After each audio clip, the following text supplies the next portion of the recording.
Welcome to the Apple Insider Podcast. This is your host, Stephen Robles, and today we're going to share some Black Friday deals because as this episode airs, it is the day to save some money online. Sonos might be taking on AirPods Max next year. Tim Cook did an interview with Dua Lipa. We'll talk about Apple Vision Pro a little bit. And yes, mention that OpenAI debacle. And joining me to discuss all of these things is my great friend, William Gallagher across the pond. How's it going? It's great. I'm writing the movie of OpenAI's weekend. That's what I'm doing at the moment. Yes, it's a comedy. Okay. We're going to get into more details in a little bit, but I will have to say, as good as some of the Apple TV Plus original shows are, the drama that has been OpenAI over the past week has been the most compelling storyline I think I've heard in a while. Have you followed it? Have you followed it a little bit? Oh, yes. Yes, I followed it right from the moment that Emmett Shear, who was he the third CEO in the row, said that we're not going to be discussing all of this publicly, but they have. Everything has been tweeted from every side. Oh my goodness, it's amazing. So yes. we won't do the whole play-by-play because there's lots of places where you could find that. But I had some thoughts that we must share. But before we get into all of this, we had a 5-star review from none other. Let me see if I can get this right. From GFIGDGGXEEVV capital V CZZ344 from the USA. Yeah, I know the lowercase v version. Oh, I was excited there, but no, this is the other. This is the other. Yeah. It's a different branch of the family. You know? That's right. So, I don't know if that was trolling me in particular because they knew I would try to read that on the air, but I think I did it. I think I did it. So yes. Now let me ask you this, William. I fully expect, because this is kind of a holiday episode, we don't have any sponsors this week. We can kind of, shuck and jive, shoot the breeze. If our listeners don't know, if this is your first ever episode listening to the Apple Insider Podcast, first of all, what have you been doing? That's number one. Number two, if you know, William lives in the UK and still sees me as a rebel, 250-year-old vendetta. But also... No, enemy. Yeah. Enemy. Oh, wow. Obviously. Okay, very good. Come okay. On. Grudges. A little antagonistic. I like it. The Thanksgiving holiday... I assume that's not a thing over there, right? Oh, sure. Huge. Gigantic. Yeah, I can't. Yeah. The only reason I remember that it's Thanksgiving is it happens to be near my birthday. That's all. Otherwise, there's not even a little ripple here. Well, we seem to have grown Black Friday because of Thanksgiving over here. So we have that without the Thanksgiving Kickstarter to it. So Black Friday... Of course, Canada's Thanksgiving we all know about because of How I Met Your Mother. So, we're well informed. We just don't do a lot of the I don't know what you do at Thanksgiving that we don't do a lot of, but we don't do a lot of it. You don't do it. You don't eat turkey. You don't eat stuffing or dressing or whatever that is. And waiting in airports for days. Oh, listen. Don't fly around the holidays. If last year taught us anything, it was a disaster. But listen, April showers bring May flowers. But William, do you know what May flowers bring? I've the faintest idea. Mayflowers. Hang on, that's a ship, isn't it? It's the Mayflower. Yeah, Mayflowers. The Mayflower landed in America, and you can go see the site where it didn't land. I think that's great. William totally ruined the joke because now he put a bunch of filler in between me and the punchline. If April showers bring May flowers, what do Mayflowers bring? Pilgrims. Oh, okay. That was better than mine, although mine was a dig at the tourist industry in America. There was some meat in that. Can we rewind a little bit? No. I think that's good. We'll keep it all in. I had to put in a dad joke there. So anyway, Black Friday, you guys celebrate that while you don't celebrate Thanksgiving. Understandably. We have an international audience, too. There's probably a lot that don't celebrate it. Everyone celebrates Black Friday because you got sales. Who doesn't love a good sale? And I will put a link in the show notes. It'll be the top link of Black Friday deals. We'll have an ongoing, constantly updated article. William has vowed to stay up 24/7 that day to make sure every sale is up to the second. Have I? That you can find on the different... isn't that right? Aren't you doing that? No? How much have I been paid for 24 hours while everybody else that's not up to me. Eating turkey? Okay. That's not up to me. I do say there are some very good deals. There are some very good deals around. The AirPods Pro 2 deal, I don't even know how Amazon gets away with it, but they sell it for $60 off. So you can get a pair of AirPods Pro 2 with USB-C. So really it's generation like 2.1. You can get it for like $190, I believe. So sub 200. Pretty good deal. I'm just saying. To be fair, then, as I sit there all day without turkey, watching the deals, I will see all of the bargains first. Every bargain that's only available in America, I'll be right there throughout the day. Now, wait a minute. Do you not get any of these in the UK? Can you not buy a pair of AirPods Pro 2 for? Yes, but the prices tend to be very different. Right. I don't think, just from what I've seen so far, I don't think Amazon UK's discounts are as steep as the ones in the US. But, it's so variable and it changes such a lot. I could well be wrong there. So now you've got me watching all of the American and all of the British sales. You're just filling up my calendar here, aren't you? But that's because you guys use your currencies, the Bahraini, right? Or the yen. I believe it has a similar value to that at the moment. Yes? Yes, yeah. That's too good, yeah. But I was trying to think of some other obscure world currencies. The Colombian peso and the Mexican peso. That's the rupee, the Indian. Anyway. For some reason I'm thinking Kopek, but I don't actually know. That could be worth more than sterling. So okay, well, maybe. Yeah. There also is, this deal is very conflicting. There's a 16-inch MacBook Pro with M1 Max chip. Right, M1, not M3. Oh, right, but if you get this one, you do get 64 gigs of unified memory and a 4 terabyte SSD. You can't even get a 4 terabyte for $1,900. Just the SSD from Apple, and yet you can buy this configuration for $3,000, which is like $1,900 off USD. And this is a beefy machine. It's M1 Max and not M3, which is sad. But no, wait a minute. But I've forgotten. Last time you and I spoke, you were, I'm not going to buy an M3. I'm not going to buy an M3. I have bought an M3. I saw that happen. I totally online. forgot. We haven't spoken since then. Yes. Yeah. I recounted my waffling the last time you were on the show, and then I stopped waffling, and I just went for it. So you recounted the waffling, and then you recanted your decision and went straight into the store and bought. We record on a Thursday, and then the next day being Friday, I just couldn't help it. I looked at the Apple Store app. Well, that's totally reasonable. That's just an entire day. It totally changes everything. It was. I imagine the price was completely different then. And listen, it was a full 18 hours. Actually, I bought it that night, so it wasn't even 12 hours. It was. I looked at the Apple Store app that night, Thursday night, and it said "Pick up tomorrow, Apple Brandon." And it had not the binned version of the M3 Pro, where you get 11-core CPU and 14-core GPU. The unbinned, which is the 12-core CPU, 18-core GPU, 1 terabyte SSD, 18 gigs unified memory. And I just thought to myself, I can pick this up tomorrow. Apple is still giving me over $1,000 trade-in, which is almost half the price of this new computer. Plus, most importantly, space black. So yes, William, literally less than 12 hours after I recorded with you recounting my waffling, I bought an M3 Pro. So I have to say, William, though, it's a pretty nice computer. It's pretty nice. Can you actually feel the difference in, to regular day-to-day use? I will say, so my M1 Pro, I did a lot of editing on that, especially when I was traveling, video editing, 4K stuff. And I never really had any issues with that either. Like it didn't really choke on anything or freeze up. And so just similarly, the M3 Pro is great. Doesn't freeze, doesn't choke on anything. The one place I feel like I do notice a difference is on rendering a video, which I send all my videos to Compressor from Final Cut to render. And I noticed the first time I rendered a 4K video, I typically know the amount of time it's going to take, and so I'll start doing other things. And my M3 Pro MacBook Pro, it was done before I could really get into something else. And I was like, that exported very quickly.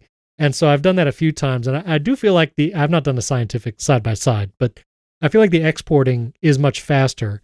And it's also space black, William. That's really the main thing, which looks so different in such different lighting. It is wild. But I like it. It looks good.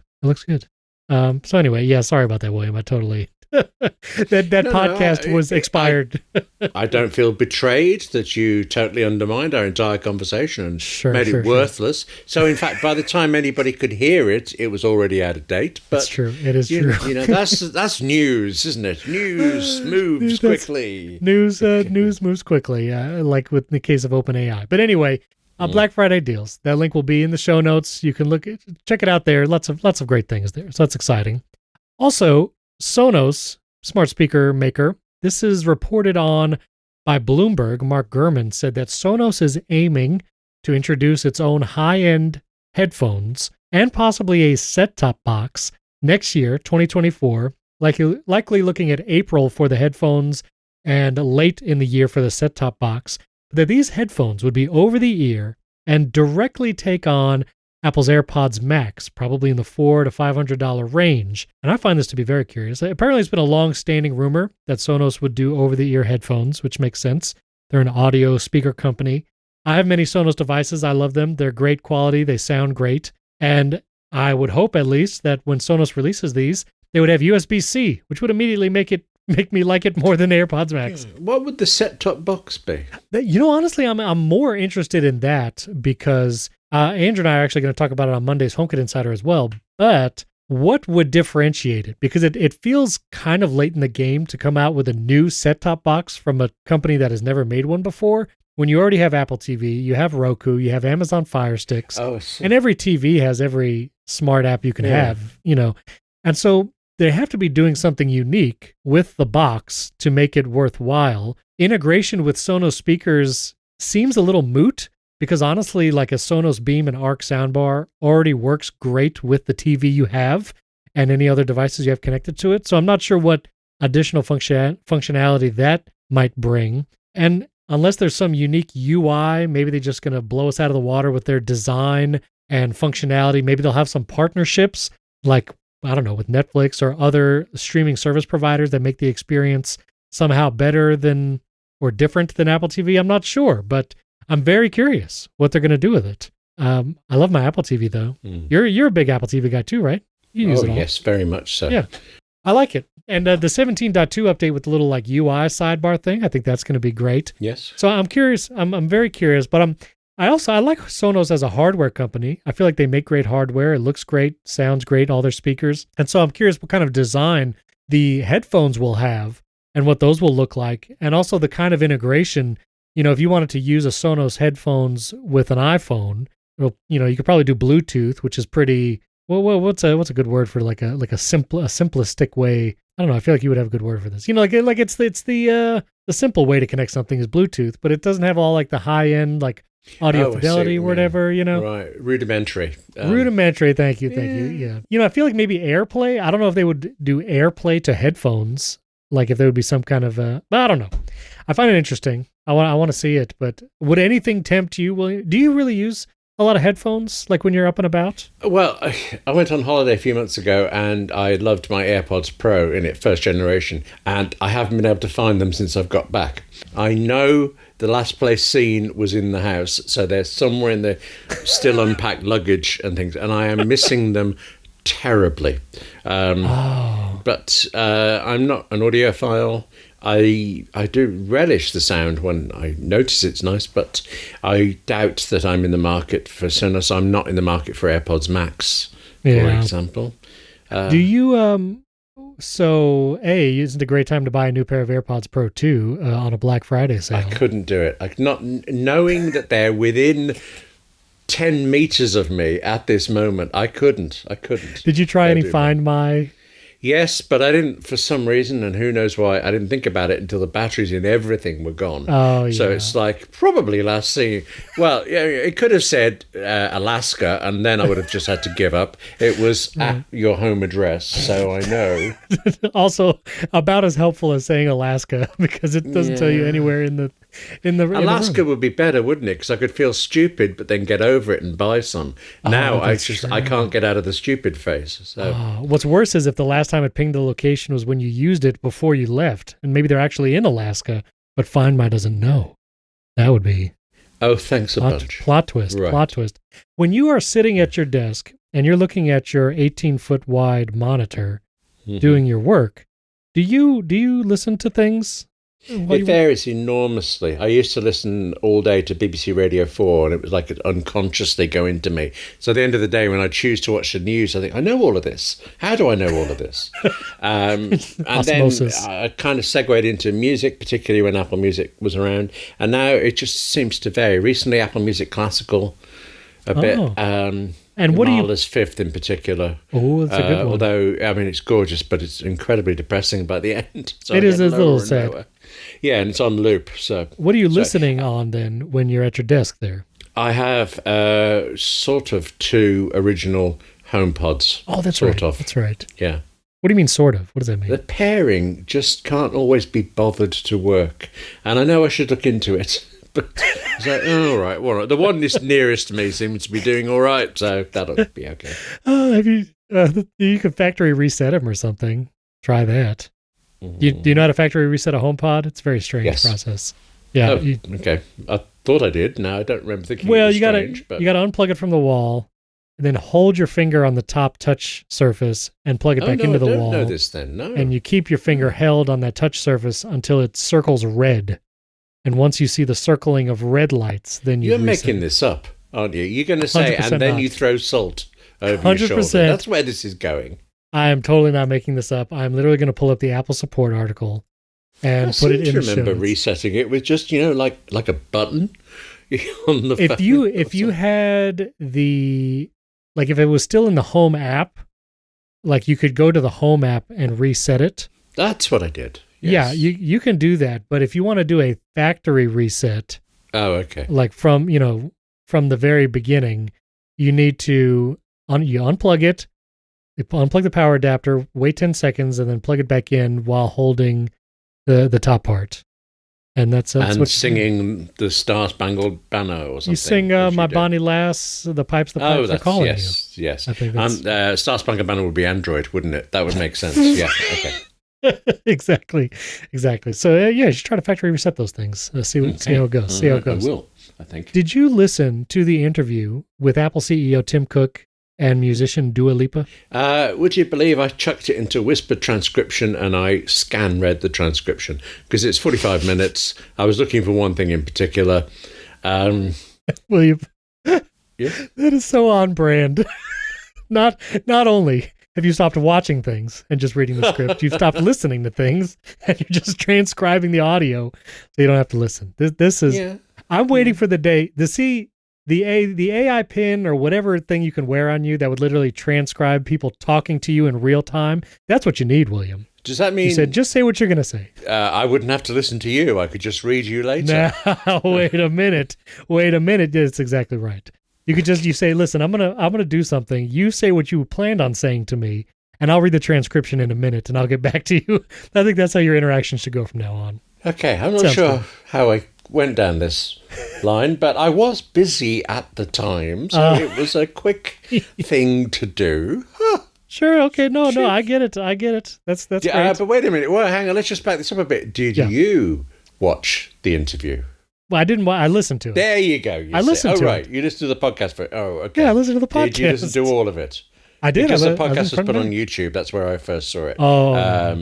Okay. Apple Podcast was like featuring it, and so I listened to it. The whole thing? I listened to the whole thing. Why is this hard to believe? I listened to the whole thing. I don't know. Just the way you're questioning me. It's like you're trying to, push the argument my way, make me defensive when the truth is kind of read a book, had some tea, smashed your watch against the walls again, all this kind of stuff. I think I did. I found a little scratch on my Apple Watch Ultra too. From hitting it on something. But yeah, it's my kids now make the joke because my oldest son listens to the show, and he'll basically be your voice in my ear. Like, did you hit it on a door again? Yeah. So thanks a lot. Anyway. That's made my day. He likes hearing you on it. I listened to the whole interview, William. I didn't read the transcript that I auto-generated. I listened to the whole interview. It was good. It felt like there were some talking points that was like, they had to get to or whatever. Like they talked about sustainability and all that kind of stuff. But two interesting parts. One was the whole succession thing where Dua Lipa asked Tim Cook, how long are you going to be at Apple? And what's the plan when you leave? To which... I forget when it said, but I feel like Tim Cook said in the last couple of years, within 10 years, that he would be leaving. In 2021, he said that. Okay. So we got 8 years. 8 years on the clock at the most. He might leave before that. But he said that he would be leaving so within that time frame. And he said on the podcast, Tim Cook, that there is a clear succession plan, that apparently there might be multiple people in the pool, or at least in the options, of who would take over as CEO. Sam Altman, for example, clearly got to be in there somewhere. Sorry. No. He's taken now again. Although who knows how long that will last. But yeah, so several people. I would be curious to know who you think might be on that list. But Dua Lipa, of course, pressed him asking, "Could you say who it is?" And Tim Cook very coyly is like, "Oh no, can't say that." But I feel like, Craig Federighi's got to be up there on the list. Everyone in like the tech punditry says like Jeff Williams. That's who I think, the COO. Yeah. Okay, he's the current CEO. Which that's what Tim Cook was before he was CEO. Exactly. Was the CEO. Yeah. So it could be Jeff Williams. I don't know. I was going to say it as a joke, but now I can't remember his name. The services guy, Eddie Q. Eddie Q could go from the Golden Warriors front row NBA games right into the CEO spot, right? That was just syllables to me. I'm guessing that was a sports reference there. Eddie Q. You know Eddie Q. Eddie Q, yeah, but Eddie Q. N something, he's whatever always, the rest of that was. He's a big like NBA fan, and so there's always pictures of Eddie Q like at these Golden State Warriors NBA games, like on the front row and getting sweated on by Stephen Curry or whatever. Anyway, so that was the succession thing. That was interesting. They mentioned Vision Pro, which I want to talk about in a second, but then they also brought up AI. Dua Lipa talked about AI and kind of the whole, is this dangerous? What is the future of AI? And, I think for the first time, like really explicitly saying, Tim Cook was like, yeah, we have AI in all of our products. And he said the word AI. He said there's AI in all the products. He said when you're typing on your iPhone and you see those words suggested above the keyboard, that's AI, which, news to me. But yeah, okay, like that's some kind of machine learning suggesting stuff there. And he did not shy away from saying that they use AI already now in the phones and it'll be a thing they're incorporating in the future. I thought that was interesting. Is that the part you pulled out? I already knew that was machine learning for it, so that bit didn't surprise me. That felt like that's the logical use of machine learning. What is the most likely next word to it? Artificial intelligence sounds like an overlord studying you and deciding what's good for you, whereas it's really just, what did they say last time? They'll probably want that again. That's the kind of level of AI I think we probably already actually got, and so that made sense to me. But you're just looking at me now. Okay. No. And Apple has mentioned machine learning many times in their events in the past. I just thought it was interesting for Tim Cook to explicitly say AI. I still think AI specifically is like a bit of a misnomer. I feel like for many years when people referred to AI, they were referring to what we now call AGI, or artificial. I was going to ask you about that. I've been hearing AGI this week, and it sounds just like people trying to be different from AI. But what's the G stand for? Well, artificial general intelligence is what the G stands for. And that is the quest to actually create a version of AI that is self-aware, that actually... Oh, so to make an AI that's what we think AI actually is. Right. Okay. That's why I feel like AI for decades was that, AGI. And now because AI is a buzzword and it's used for transcription services and the autocorrect on your iPhone keyboard, that we now have to have the term AGI to specify, like, no, we want to create the Terminator that thinks for itself. So that's the G. That's the G. So I'm curious, we're going to talk about OpenAI in a moment, but now that that is the quest. I forget, what is your general feelings about this? What are your, because you use AI, you said. Well, I use AI extensively on my Mac for transcription. So Whisper Transcription, Otter.ai, and now, as in the last few days, Audio Hijack has added in transcription, which uses the ChatGPT Whisper technology stuff. So I'm using it excessively in that sense, and I'm finding it deeply useful. Yeah. But beyond that, there are strong concerns for writers and actors about it. Actually quite subtle contractual concerns. I'm deputy chair of the Writers Guild, but I have not been involved in any way with, partly because I'm in the UK, but also partly because I'm just deputy. I've not been involved in any strike-related activities. So I can't speak on behalf of the Guild. I don't know what the Guild position is on this, but there were stories in the US press that studios, for example, would like to get AI to write a sitcom and then hand it over to a real writer to make it actually work. And you think that seems a strange thing to do, but it's financially better off for the studios, because that would have made the writer's work actually adaptation rather than writing an original. And traditionally that means they've been paid a lot less for it. I believe WGA, Writers Guild of America, West and East, have basically said no to that, and that's a very important thing. Right. But the prospect there was really worrying me during the early days of the strike. Yeah. Did you hear my AI generated voice?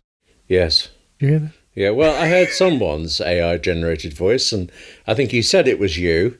I wasn't entirely convinced. I don't know why. Yeah, it's not there yet, but a couple of years from now, it's going to be something.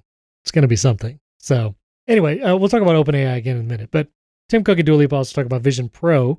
I will say, in regards to Apple Vision Pro, Dan, our AppleInsider contributor, he has an article talking about, can the Apple Vision Pro reinvent the computer again? And as we approach 2024, I've been hearing rumblings that, Apple is preparing to train store employees on using the Apple Vision Pro and selling it. And, I saw someone actually talk about the Apple Watch and how you had to go into a store in order to buy one, which I don't remember being the case, because I reviewed the original Apple Watch for AppleInsider, and I had it shipped to me, and I received it on launch day. So you received one too? Yes. Yeah. So I have been into stores to look at them. Right. Actually later than the first one.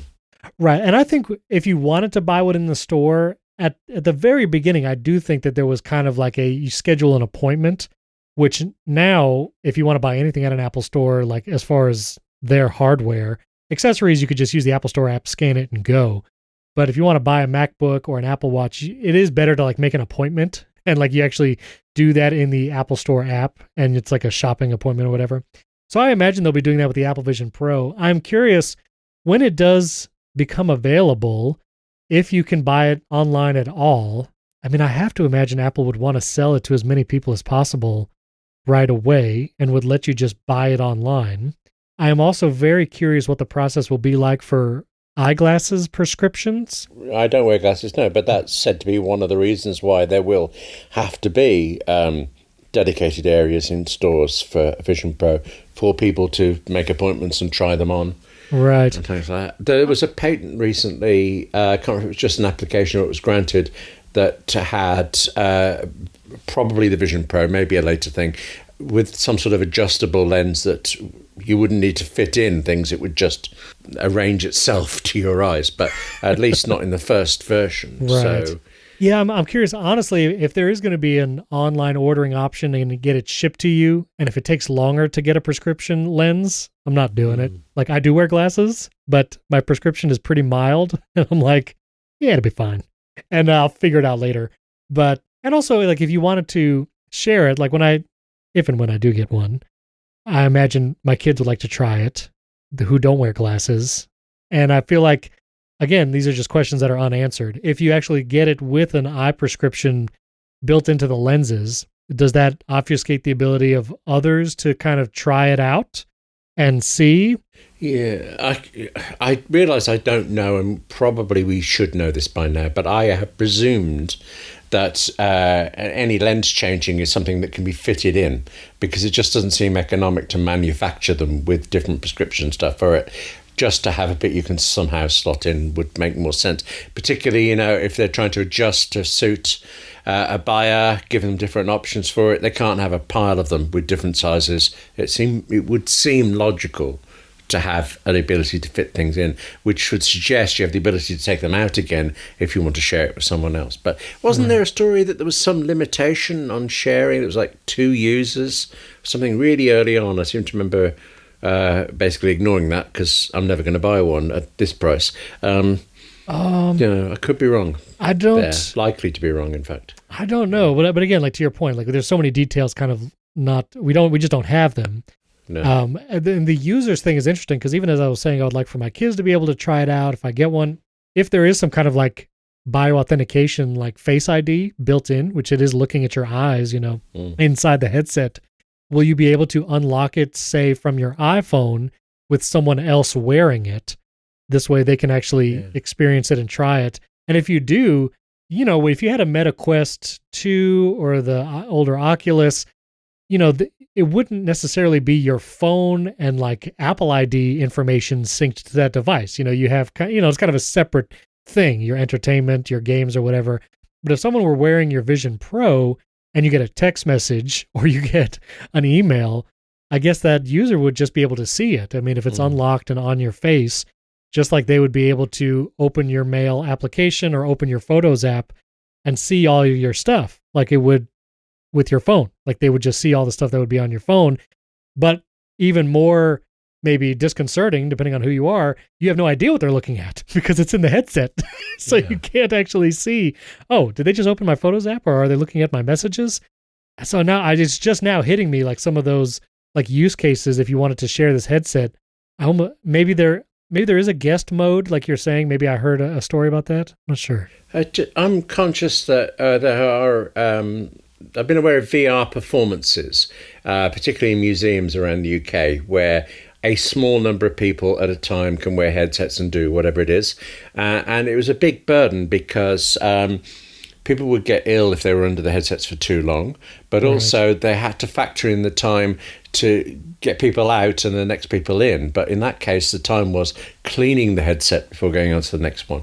I got to imagine that performance with Apple's headset would be really good. So you would want there to be an option to have it guestable, audienceable kind of thing. Yeah, I'm fascinated about how this is all going to work and the buying process and all of that. So we should know in a couple months. Early 2024 is what Apple had said, and again, from what I've heard, maybe February, March, April time at the latest. So we'll see. I'm curious.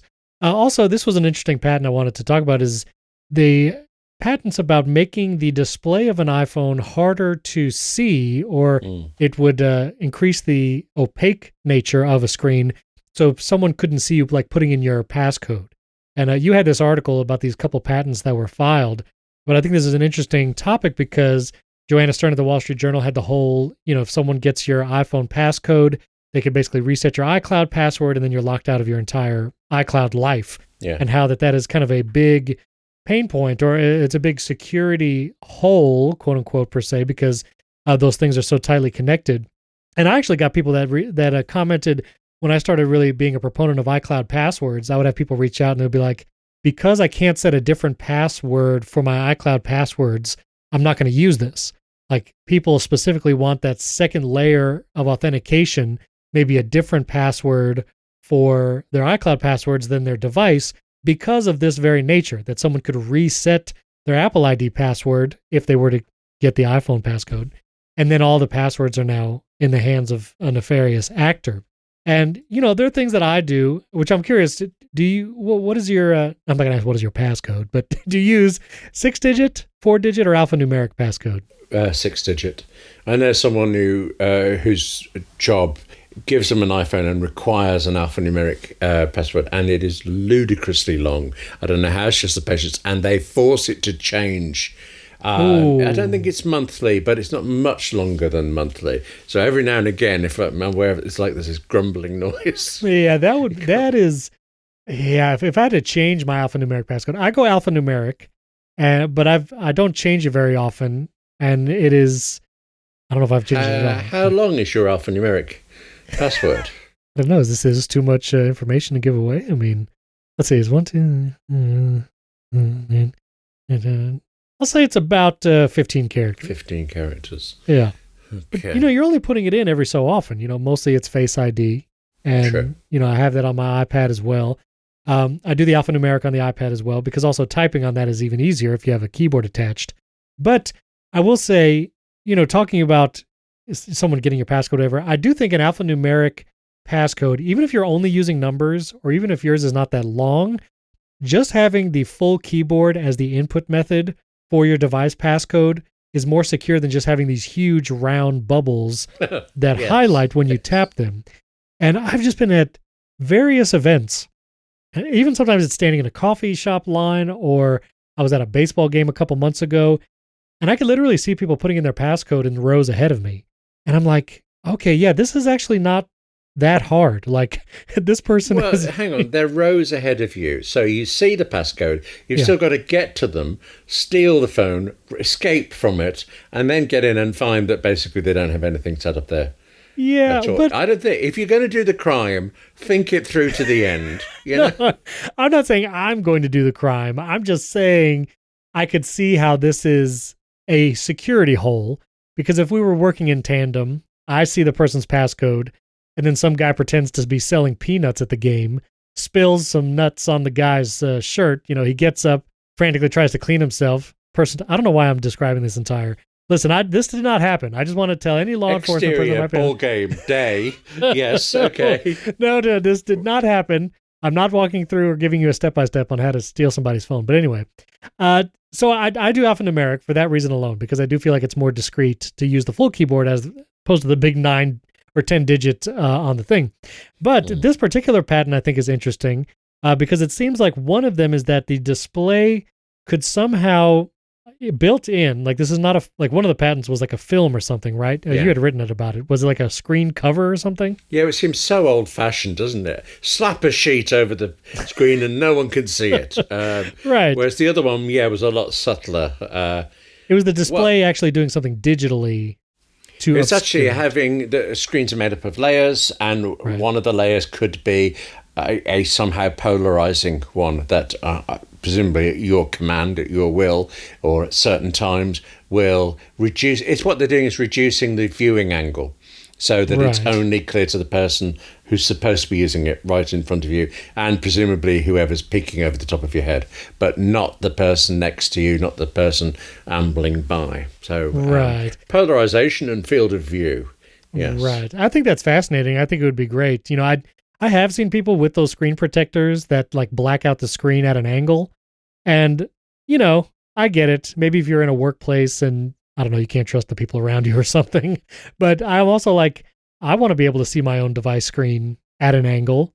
Like even now, I turned on always on display, William, because you convinced me, and I've left it on since. It's great, isn't it? It is very nice. It's the way it should be. The way it should always have been. I'm glad. Mine's on next to me now and looking very happy at me. Yes, that is where I look for the time now, William. I glance down and I say, oh, there it is. Since you smashed your watch, what else can you do? That's right. That's right. With your always on display, though, do you have any widgets that you're using on the lock screen taking advantage of the always on? Or is it just the time? No, I have 2 clocks. I've got New York time as well as UK. Temperature with sunrise and sunset. At the moment, it's telling me my Apple Watch is fully charged because I was away last night and I forgot it's now on the charger. And I have an OmniFocus inbox button that I frankly have only ever used once. But, you know. Okay. So I should look into it more. What about you, though? Now you're a convert. The people I work with are in Tel Aviv. And so I do have that world clock on the lock screen, which I find very convenient. I like that. I have my things check mark because I can tap that and go to my to-dos for the day. And then I do have my next event. It's the Fantastical widget, I believe. And it is let me make sure, is it Fantastical or is it built-in calendar? That is the question. It is, you know, getting to edit this lock screen, it takes a lot of taps, William. It does. It really does. I just have to say. It is the Fantastical. Sometimes some of the things I'm using are actually in test flight and they expire, and suddenly the widget isn't there or something, and that throws me completely. Yeah, that's annoying. Yeah, it is the Fantastical up next widget because then it can follow your calendar sets that I have some that automatically enable and disable certain times. So anyway, I like having those as the lock screen, and the always on display is very nice. So yeah. Good. I'm delighted you like it as much as I do. Yes, it is very nice. So we'll see. I think there would be useful features in future iPhones to be able to obscure at an angle, but digitally, so your screen is not always obscured like with these screen protectors. Now, just real quick, I just want to mention this OpenAI debacle because it was amazing just how quickly the news was happening, what was happening. And so I won't go into super detail, but OpenAI is the company that makes ChatGPT, which is, I think, the fastest growing consumer product. If you look at paid users or just active users, in history. Like, just it was adopted so fast. And of course, OpenAI does DALL-E for image generation, and the API that they have built for their AI backend with things like Whisper AI for transcriptions, like you're using and many applications use. They've just so quickly integrated themselves in so many areas of business and products, and literally an entire economy of products have been built on their API and the technology that they're using. Many apps, things like that. So this is a big company, literally billions of dollars of investment. Microsoft invested $14 billion to OpenAI and has a 49% stake ownership of OpenAI. So, big deal. Also, interesting that the board of OpenAI is a nonprofit board. Like, there's a 501c3 that is over OpenAI as the company, but OpenAI is a for-profit business because it makes a lot of money. And so there's this push and pull of like the nonprofit board with the for-profit business, but we won't get into all of that. The CEO was CEO and now again CEO, spoiler, Sam Altman. He is famous from being from Y Combinator, venture capitalist, and had his hands in many successful products and services that came out of Y Combinator. He's the CEO of OpenAI and is really the face of it. And just last week was a part of the OpenAI Dev Day announcing an app store for ChatGPT and all these other integrations. Like, he was the face of OpenAI and ChatGPT, like 2 million followers on X. Like, he's a very influential character, especially in the tech space. Last Friday, as we record a week ago, out of nowhere, fired. Board fires him. He just joined a Google Meet and was told he was fired out of nowhere, given no context, really no reason, and neither was the public given any reason, except for a vague statement about Sam Altman not being forthcoming about certain things. Super vague. He was fired. And then over the weekend ensued just an incredible turn of events where there were board members also leaving, the interim CEO taking Sam Altman's side, maybe also leaving. And then in like the most amazing Machiavelli move, Satya Nadella, CEO of Microsoft, is like, we'll hire Sam Altman as CEO of the Microsoft AI branch right now. And it was going to be like one of the most amazing acqui-hires ever, where Microsoft didn't have to buy the company OpenAI. They could just literally hire the entire team. Yeah. And there was like 700 employees out of 770 signed a petition saying they will leave OpenAI if Sam Altman is not reinstated as CEO. Like, just wild stuff. And then several days of like, I guess, negotiations and talks or whatever. And now as we record today, it was announced just this morning that Sam Altman will return as CEO of OpenAI. There will be a new board in place that they already announced the board members, and they are back to where they were a week ago, just with a different board, and now Sam Altman's still trudging along. And I find it was just a fascinating story. Some jokes were that like Sam Altman is speed running Steve Jobs' career by being fired from his own company by his board and then rehired a CEO. And honestly, he literally did in a week. Sam Altman did in a week what Steve Jobs did over several years. And Sam Altman didn't even have to go work for another company like Next. They literally just had to sit there for a week and he was brought back. Amazing. What were you feeling or thinking during all of this, or what thoughts did you have? Yeah, you did want to get popcorn, didn't you, and see what was happening next. Good. But I keep thinking about, I'm not sure how to pronounce her name, Mira Marathi. Yes. As soon as Sam Altman was gone, the board put her in and they did all this nonsense of, we have the utmost confidence in her ability to lead OpenAI during this transition period, all that. She was the interim CEO for maybe an hour before they got some bloke in I've never heard of, but is apparently famous, Emmett Shear. And then he was CEO. Twitch. He was the Twitch CEO. Right. Okay. Heard of Twitch. And the next thing you know, Mira Marathi is signature number 1 on that letter saying all of these people are going to resign if you don't fix it. Yes. Yeah. So you could argue we're back where they were. Whatever it was that Sam Altman was doing that the board didn't like, he now presumably has full authority to just keep on doing it. I presume Microsoft has a bit more input now than they did, because that was a big thing about the governance over it. So Microsoft's got something out of it eventually. Altman's got what he wants out of it, presumably. The board is gone.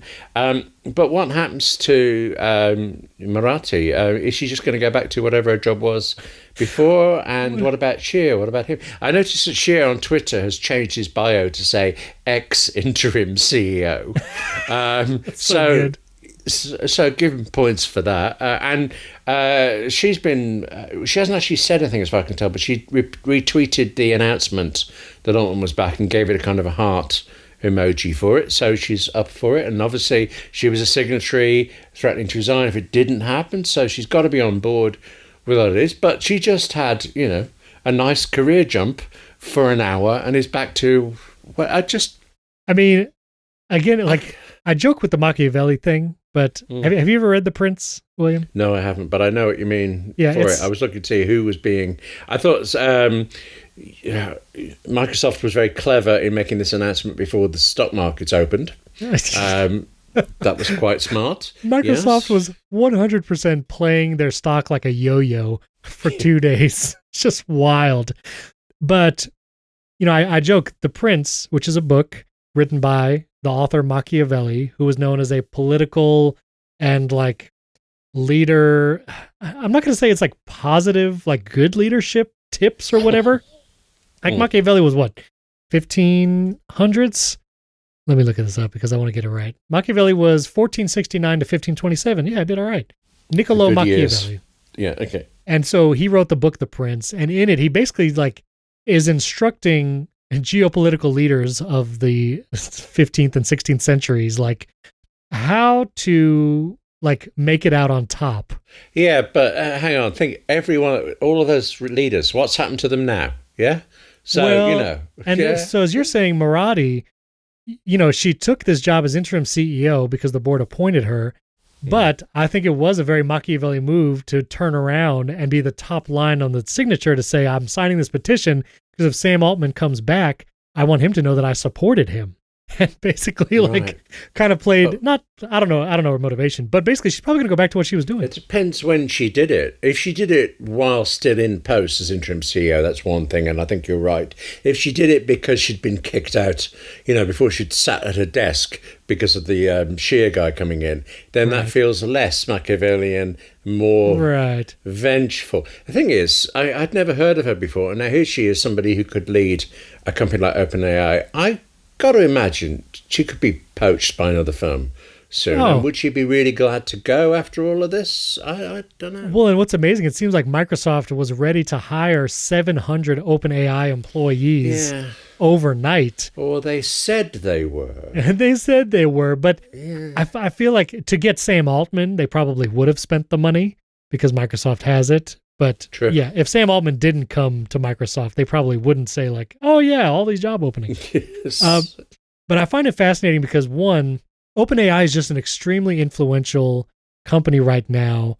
And these people, these figureheads, there's so much influence that they can exact over the tech industry. So much so that Microsoft's CEO is I don't know, not bending over backwards, but almost kind of to have these people work for them because obviously Microsoft realizes the importance of the AI future and where AI tools are going. And where they've pitched their tent, where they have told us all they're going. Right. Well, and also Google, and Google is similarly obviously pushing into AI, obviously putting a huge focus there, which just on the side connection of Apple, very curious what they're going to be doing next WWDC and over the next few years. We've now heard Tim Cook say AI in an interview, and I'm curious what progressions they will make. But go ahead. I would love to see the contract that Microsoft has with OpenAI, because in the heat of all of this, every single time anybody on either side, Microsoft or OpenAI, said anything, they made great efforts to be sure that they also said that it's the relationship between Microsoft and OpenAI is very important to us, and we continue to plan for the future together, and everything's fine. Don't worry about it, kind of thing. All of them, Microsoft, OpenAI, Sam Altman, who could have chosen to blow it up if he liked, but he did all this stuff. They all did it. So, what what is binding OpenAI and Microsoft together so tightly? And is it better for Microsoft now than it was a few days ago? Is it worse for OpenAI?